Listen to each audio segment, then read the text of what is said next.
students, welcome back. Now we are starting with the important topic that is alternating current. ठीक है? तो जैसे कि हमने प्रीवियस लेक्चर में EMI इलेक्ट्रोमैग्नेटिक इंडक्शन पढ़ा, तो उसका कंटिन्यूएशन में ही ये नया चैप्टर है that is alternating current. बहुत सारे पॉइंट्स हमें प्रीवियस चैप्टर से लगने वाले, so it is very important कि आपको EMI that is electromagnetic induction आना बहुत जरूरी है. आप अगर EMI नहीं पढ़ोगे तो ऑल्टरनेटिंग पढ़ोगे तो नहीं आएगा. Okay, so first of all you should know electromagnetic induction and then you can come for this chapter that is for alternating current. Okay, AC circuits chapter का नाम है AC circuits. पहले तो समझ लो भाई ये alternating current होता क्या है. What is alternating current? See हमने जितने बार पढ़ा है वो डायरेक्ट करंट पढ़ा हुआ है. आज पहली बार मैं बोल रहा हूं कि आप ऑल्टरनेटिंग करंट पढ़ने वाले हो. Okay, so when I am talking about alternating current,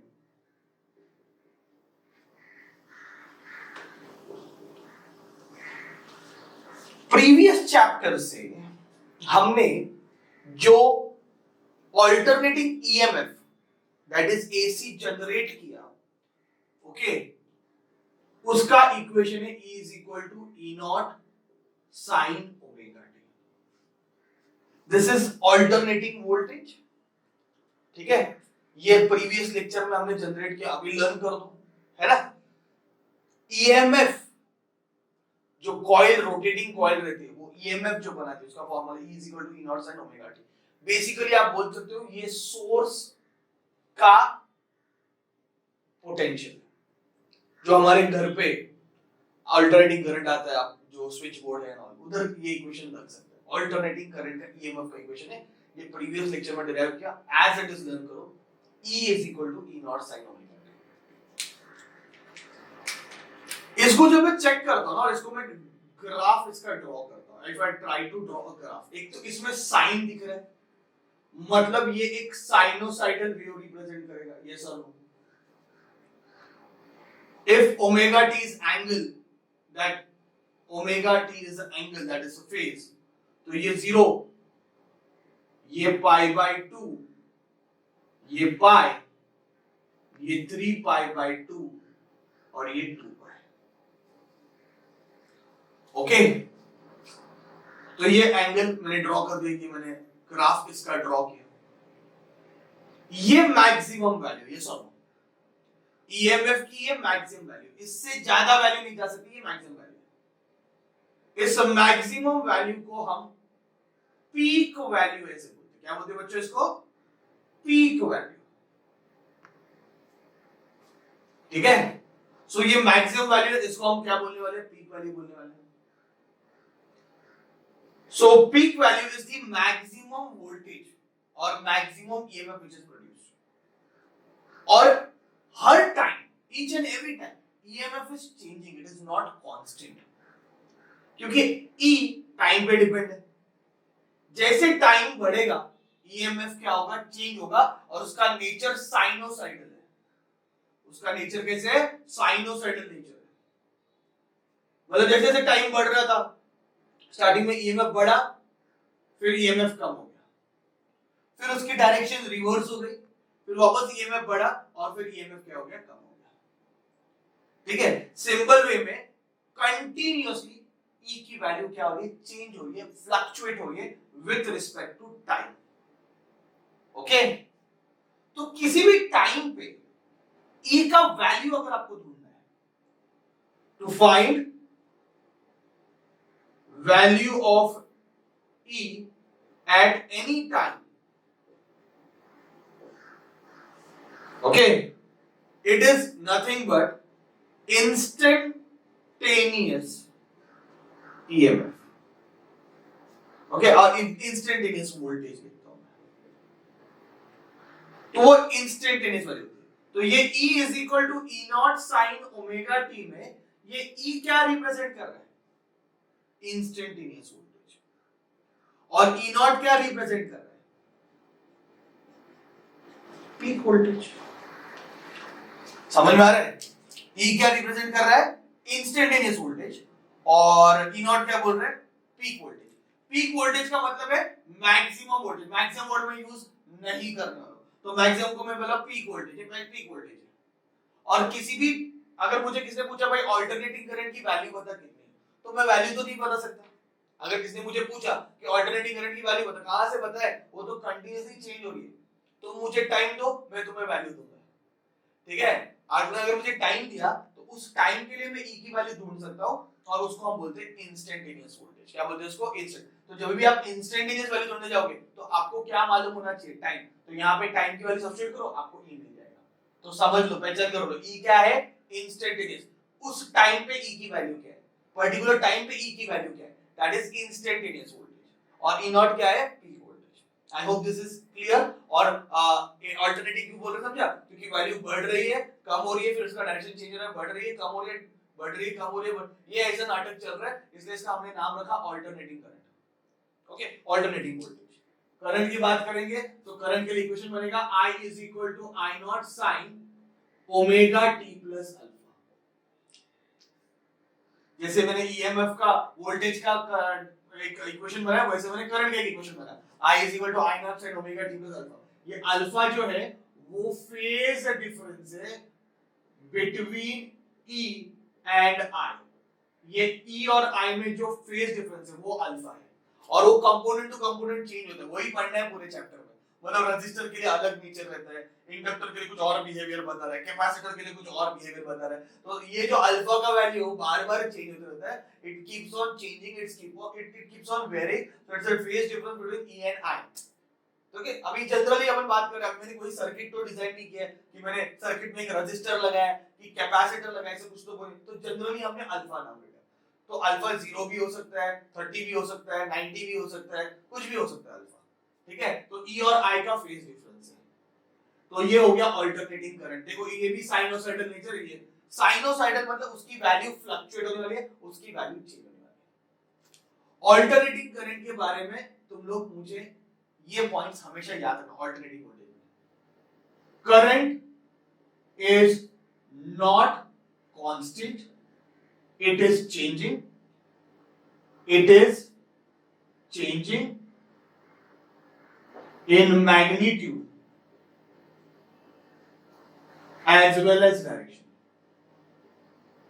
ये पहला पॉइंट आप देख सकते हो, वैल्यू बढ़ रही है, वैल्यू कम हो रही है, तो मैग्नीट्यूड चेंज हो रहा है, यस और नो। डायरेक्शन रिवर्स हो गया, फिर से वैल्यू बढ़ी, कम हो गई, तो डायरेक्शन भी चेंज हो रहा है। तो अल्टरनेटिंग करंट में values are not constant, they are changing as well as direction is changing। ये पहला चीज। सेकंड, तुम मुझे टाइम दो, मैं तुम्हें वैल्यू दूंगा, करंट दूंगा, करंट की वैल्यू दूंगा, करंट की वैल्यू दूंगा। और ये कौन सा होता है, इंस्टेंटेनियस करंट।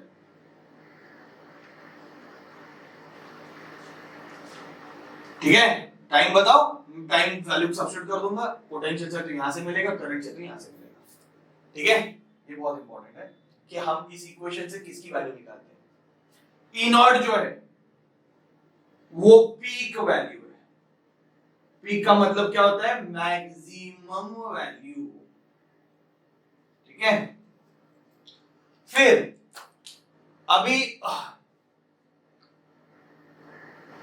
फोर्थ पॉइंट कि ये वैल्यू ढूंढेंगे कैसे। सिंपल सा बात है कि हम पीक वैल्यू तो ढूंढ लेंगे, मैक्सिमम, इंस्टेंटेनियस वैल्यू ढूंढेंगे कैसे। तो तुम मुझे टाइम बताओ, उस टाइम पे मैं ओमेगा टी कैलकुलेट करूंगा, उस टाइम पे मैं क्या कैलकुलेट करूंगा, ओमेगा टी। और सोचो ओमेगा टी का वैल्यू 30 डिग्री आ गया, तो मैं बोल दूंगा कि भाई ई की वैल्यू इतनी है। आपने मुझे टाइम दिया, तुम मुझे टाइम दो, टाइम से मैं क्या कैलकुलेट करूंगा, ओमेगा टी मतलब एंगल। सपोज एंगल है 120 डिग्री, तो ये 90 है, 120 डिग्री कहीं यहां पे आ गया, ठीक है, 120 डिग्री यहां पे आ गया, ये सर। तो यहां से सॉरी 120 डिग्री यहां पे आ गया, यस।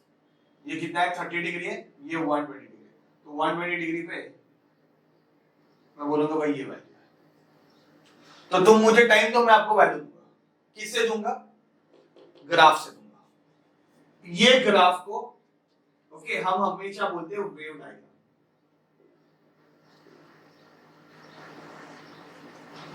पर ये इतना फिजिबल नहीं है, मजा नहीं है इसमें, क्योंकि वेव डायग्राम है ना, वेव आगे आगे आगे आगे आगे आगे बढ़ेगा। तो तूने 30 डिग्री के लिए निकाला वैल्यू, 120 डिग्री के लिए निकाला, इधर 180 डिग्री हो गया, फिर 360 डिग्री हो गया। अगर तूने को मैंने टाइम बताया, तूने ओमेगा से मल्टीप्लाई किया, ओमेगा टी आया 2000 डिग्री। अरे भाई तेरे को तो आगे आगे बढ़ना पड़ेगा ना, तो ये वेव क्या होगी? आगे आगे जाएगी, तो मजा नहीं आएगा। वेव डायग्राम में इतना मजा नहीं है पढ़ने के लिए, सच्ची बोलेगा तो वेव डायग्राम में बिल्कुल मजा नहीं पढ़ने के लिए। तो हम यहाँ पे यूज करते हैं फेजर डायग्राम। क्या यूज करते हैं? Phasor diagram. वेव डायग्राम से भी आंसर देंगे, फेजर डायग्राम से भी आंसर देंगे। ओके, सो बेसिकली जब मैं ऑल्टरनेटिंग करंट पढ़ता हूं, I will use phasor diagram to give answer. I basically phasor diagram क्या होता है? जैसे कि हमने ऑसिलेशन में पढ़ा था वही है, कुछ और नया चीज नहीं है। ऑसिलेशन वाली चीजें फंडा वही है, ऑसिलेशन में जो पढ़ा था वही है। पहले तो रेफरेंस लाइन सिलेक्ट कर लो, ये तेरा रेफरेंस लाइन है, ये तेरा वोल्टेज मार्किंग है। सपोज ये I नॉट और ये माइनस I नॉट, या फिर E नॉट और माइनस E नॉट करंट के लिए निकाल रहे हो या फिर वोल्टेज के लिए, तो ये पीक वैल्यू होगी। ठीक है, ये तेरी रेफरेंस लाइन है। क्या है तेरी रेफरेंस लाइन? बराबर है। अभी मैं आपको सिखाऊंगा कि कैसे फाइंड करते इंस्टेंटेनियस करंट। आप मुझे क्या दो? टाइम दो। मैंने किससे मल्टीप्लाई किया? ओमेगा टी से। ये मेरी रेफरेंस लाइन है। सपोज एंगल आया 30 डिग्री, जैसे मैंने यहाँ पे 30 डिग्री मार्क किया, वैसे यहाँ पे ये रेफरेंस लाइन है, यहाँ से मैं 30 डिग्री पे एक रेडियस बनाता हूँ। ये रेडियस क्या रिप्रेजेंट करता है? I not. तो मैंने I नॉट बनाया, यस और नो? ये जहां पे कट करेगा वो I की वैल्यू रहेगी। बात समझ में आ रहा है? तो ये 30 डिग्री की दूंगा, कोई प्रॉब्लम नहीं, कोई टेंशन नहीं। फिर से बता रहा हूं, आपने मुझे क्या दिया? टाइम दिया। टाइम दिया मैंने किससे मल्टीप्लाई किया? ओमेगा से। मुझे क्या मिलेगा? एंगल मिलेगा, एंगल थीटा मिलेगा। जो थीटा मिलेगा, चलो वो 120 डिग्री मिला। तो ये रेफरेंस लाइन यहां से, ये 0, ये 90 और 120 डिग्री कहीं यहां पे। याद रखो मैंने ये क्या ड्रॉ किया? रेडियस ड्रॉ किया। क्या ड्रॉ किया? रेडियस। ठीक है, ये I नॉट है और ये जहां पे कट करेगा वो I की वैल्यू। तो I की वैल्यू ये हो गई 120 डिग्री। समझ में आ रहा है? तुमने मुझे क्या दिया? टाइम। मैंने किससे मल्टीप्लाई किया? ओमेगा से। उससे मुझे क्या मिलेगा? एंगल। चलो मुझे एंगल मिला लेट अस से 230 डिग्री। कितना मिला? 230। तो ये 0 स्टार्ट यहां से करने का मतलब, ये स्टार्ट करेंगे 0, 90, 180, ओके, 230 मतलब कहीं यहां पे। तो मैंने एक ड्रॉ कर दिया भाई, ये पूरा 230 डिग्री हो गया। 0, 90, 180 और ये कितना हो गया? 230। ये जहां पे कट करेगा वो किसकी वैल्यू रहेगी? I की। तो ये फेजर डायग्राम है। इसमें ये सर्कल नहीं ड्रॉ किया तो भी चलेगा, कोई प्रॉब्लम नहीं, सर्कल ड्रॉ करने का बार बार जरूरत नहीं है। तो फेजर डायग्राम में क्या होता है? 0, 90, 180, 270, 360, ये उधर के उधर गोल घूमेगा, तो आपको वैल्यू ढूंढने में इजी हो जाएगा। वेव डायग्राम में क्या होता है? वेव आगे आगे बढ़ती है तो थोड़ा लेंथी हो जाता है, मजा नहीं आता है। फेजर डायग्राम में भी आप इंस्टेंटेनियस करंट ढूंढ सकते हो। ठीक है, तो पहला मैं तो आपको इक्वेशंस दिए, ओके, ये आपको लर्न करने हैं। ओके, ये किसका इक्वेशन है? इंस्टेंटेनियस वोल्टेज का। ये किसका इक्वेशन है? इंस्टेंटेनियस करंट का। किसी भी टाइम पे अगर आपको इंस्टेंटेनियस वोल्टेज चाहिए तो ये लगाओ, इंस्टेंट करंट चाहिए तो ये लगाओ। I hope this is very clear, इसमें कोई डाउट नहीं आना चाहिए। ठीक है, ऑल्टरनेटिंग करंट की कोई वैल्यू, कोई डायरेक्शन फिक्स नहीं है। आपको अगर मैग्नीट्यूड, क्योंकि उसका मैग्नीट्यूड डायरेक्शन कंटीन्यूअसली क्या होता है? चेंज होता है, पर आप लोग मुझे टाइम दोगे तो मैं वैल्यू और डायरेक्शन दोनों बना सकता हूँ। ठीक है, वेव डायग्राम से भी बता सकता हूँ और फेजर डायग्राम से। लास्ट टाइम फेजर डायग्राम बताता हूँ, एक सीधी लाइन निकालनी है। ठीक है, ये E नॉट, सपोज मैं वोल्टेज के लिए बना रहा हूँ, ये माइनस E नॉट, ये तरह रेफरेंस लाइन है। ठीक है, आप मुझे क्या दो? टाइम दो। मैं किससे मल्टीप्लाई करूंगा? ओमेगा से। उससे मुझे क्या मिलेगा? थीटा। ये मेरा रेफरेंस लाइन है। सपोज मुझे थीटा 150 डिग्री मिला, तो बोलो कैसे आएगा? ये 0, 90 और ये आपका हो गया 150 डिग्री। इस पे आप क्या ड्रॉ किया? जितना रेडियस है उतना ही ड्रॉ करो। ठीक है, नहीं तो इधर ड्रॉ करोगे इतना सा नहीं चलेगा। ये जितना रेडियस है उतना ही यहाँ पे आपको क्या करना है? ड्रॉ करना है। तो यहाँ पे मैंने रेडियस ड्रॉ किया ओके ये ई नॉट मैंने यहाँ पे ड्रॉ किया, ये जहां पे कट करेगा ये ई रहेगा 150 डिग्री पे। तो ये डायग्राम को हम क्या बोलते हैं, phasor diagram. Basically phasor diagram is used to get values of I, और आगे भी अपन पढ़ने के लिए यूज करेंगे। ठीक है, ये क्वेश्चन समझ में आ रहा है। इसमें ये ई नॉट क्या है, पीक वैल्यू है। क्या है, पीक वैल्यू। ओके नाउ सबसे इंपॉर्टेंट चीज मैं आपको अभी बता रहा हूं, थोड़ा इंट्रोडक्शन है तो ये सारी चीजें याद रखो। ऑल्टरनेटिंग करंट में इलेक्ट्रॉन्स मूव नहीं होते, याद रखो। मतलब अपन डायरेक्ट करंट पढ़ा था, डायरेक्ट करंट कैसे होता है, सेल से निकलता है। तो डायरेक्ट करंट हमने पढ़ा था कि भाई एक सेल लगाओ तो उसमें से डायरेक्ट करंट जाता है। I constant for example 10 ampere current जा रहा है तो कांस्टेंट 10 एम्पीयर जा रहा है, कांस्टेंट 10 एम्पीयर जा रहा है। तो ये डायरेक्ट करंट है, ना उसकी वैल्यू चेंज होती है ना उसका डायरेक्शन चेंज होता है। स्टार्टिंग में थोड़ा सा चेंज होता है, पर जैसे ही 10 एम्पीयर टच करेगा तो वो कांस्टेंटली स्टार्टिंग में 0 से 10 एम्पीयर होगा, उसमें थोड़ा सा करंट बढ़ा फिर 10 एम्पीयर ही जाता है। तो जब मैं बात करता हूँ डायरेक्ट करंट की, तो उसका वैल्यू चेंज होता है क्या, नहीं। डायरेक्शन चेंज होता है क्या, नहीं। Direct current. ऑल्टरनेटिंग करंट में क्या हो रहा है, सारा वैल्यू भी चेंज हो रहा है और डायरेक्शन भी चेंज हो रहा है, सभी चेंज हो रहा है इसमें वैल्यू डायरेक्शन कुछ भी चेंज नहीं होता। और इसमें इलेक्ट्रॉन्स जिस डायरेक्शन में करंट है उसके अपोजिट डायरेक्शन में इलेक्ट्रॉन फ्लो होते रहते हैं। ये सब तो हमने देखा भाई इलेक्ट्रॉन्स फ्लो होते हैं डायरेक्ट करंट में। ऑल्टरनेटिंग करंट में बच्चा ऐसे कुछ नहीं होता। अगर मैंने ऑल्टरनेटिंग करंट लगाया तो इलेक्ट्रॉन अपने जगह पे ही रहता है, इलेक्ट्रॉन अपनी जगह पे रहता है, सिर्फ वाइब्रेट होते रहता है। क्या होते रहता है, वाइब्रेट। फील करने की कोशिश करो। देखो ऑल्टरनेटिंग करंट में ये पॉजिटिव हाफ साइकिल है, ये ऑल्टरनेटिंग करंट का क्या है, positive half cycle. Positive half cycle में सोचो ये प्लस है और ये माइनस है, ये वाला साइड, ये वाला पॉइंट प्लस है, ये वाला पॉइंट माइनस है। इलेक्ट्रॉन क्या करेगा, इधर जाना शुरू करेगा, इलेक्ट्रॉन प्लस के पास जाना शुरू करेगा। नेक्स्ट मोमेंट में जैसे ही नेगेटिव हाफ साइकिल आएगा बच्चा, ये हो जाएगा नेगेटिव और ये हो जाएगा पॉजिटिव। तो इलेक्ट्रॉन जैसे ही इधर जा रहा था अभी उधर जाना लगा, तो इलेक्ट्रॉन इधर इधर इधर इधर इधर इधर इधर जाते रहता है, क्योंकि इसकी फ्रीक्वेंसी बहुत ज्यादा है, इसकी फ्रीक्वेंसी बहुत ज्यादा है। तो इलेक्ट्रॉन किधर जा ही नहीं रहता है, उधर इधर उधर के उधर उधर के उधर वाइब्रेट होते रहता है, उधर के उधर वाइब्रेट होते रहता है।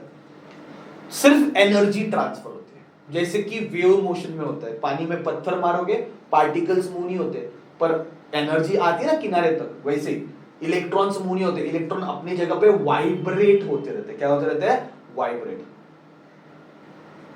सिर्फ एनर्जी फ्लो होती है। तो ये भी एक पॉइंट याद रखो। तो अल्टरनेटिंग करंट में इलेक्ट्रॉन्स वाइब्रेट होते हैं। क्या होते हैं, वाइब्रेट होते हैं। Is it clear? तो ये कुछ पॉइंट, कुछ नॉलेज आपको मैंने अभी दिया। अभी सबसे इंपॉर्टेंट चीज पे अपन नेक्स्ट लेक्चर में डिस्कस करेंगे इसके बाद कि अल्टरनेटिंग करंट की कौन सी वैल्यू हम बताएंगे। ओके, फॉर एग्जांपल मुझे अल्टरनेटिंग करंट की वैल्यू फाइंड करनी है, या फिर मुझे अल्टरनेटिंग करंट की वैल्यू बतानी है, तो उसकी वैल्यू हम कैसे फाइंड करेंगे, खास करके उसकी एवरेज वैल्यू हम कैसे फाइंड करेंगे वो अभी चेक करते हैं। पहले ये सारे पॉइंट्स अल्टरनेटिंग करंट के बारे में प्लीज नोट डाउन करो। Okay, that is very important. Okay, please note down all this point. Thank you very much.